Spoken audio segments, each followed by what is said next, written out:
Hi, my name's Brenda Nakamoto, and I wrote this book called Peach Farmer's Daughter, which is my memoir of growing up as a third-generation Japanese American in Gridley, California, which is a small town in Northern California off of Highway 99 between Chico and Yuba City.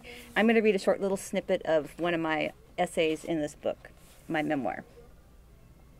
The shaker tractor has just finished shaking the prune tree and is now detaching its club-like claw from the base of a trunk.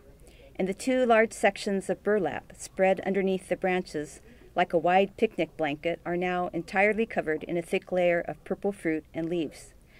The tractor rattles and jars the summer silence and puts its way to the next tree, ready to clutch its greased black rubber block pads around the next victim.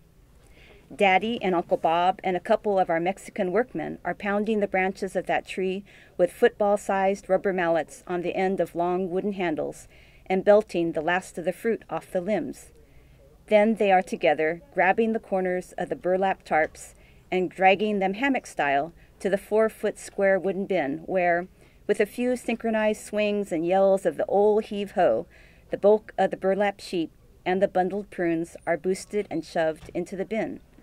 Once inside, the burlap is pulled out like it's a scarf emerging from a magician's hat. Then the other burlap, lying under the other half of the prune tree, is dragged to the bin, and Daddy is there manhandling it all by himself.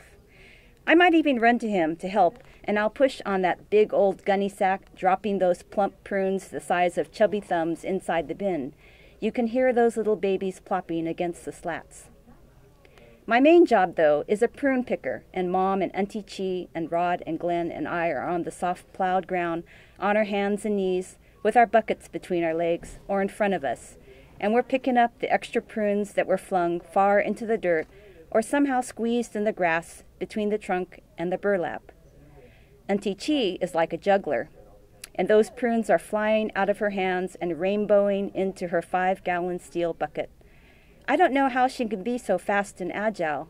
For Rod, Glenn, and me, with our gallon-sized plastic buckets, it's more like an Easter egg hunt, and we'll whoop and holler if we find a plateful-sized pile of prunes in the crotch of the tree or in the grass, because then it's easy pickings, and we're competing with each other to see who can pick the most buckets, because we're getting paid 5 cents a bucket, and it's our goal each day to make 100.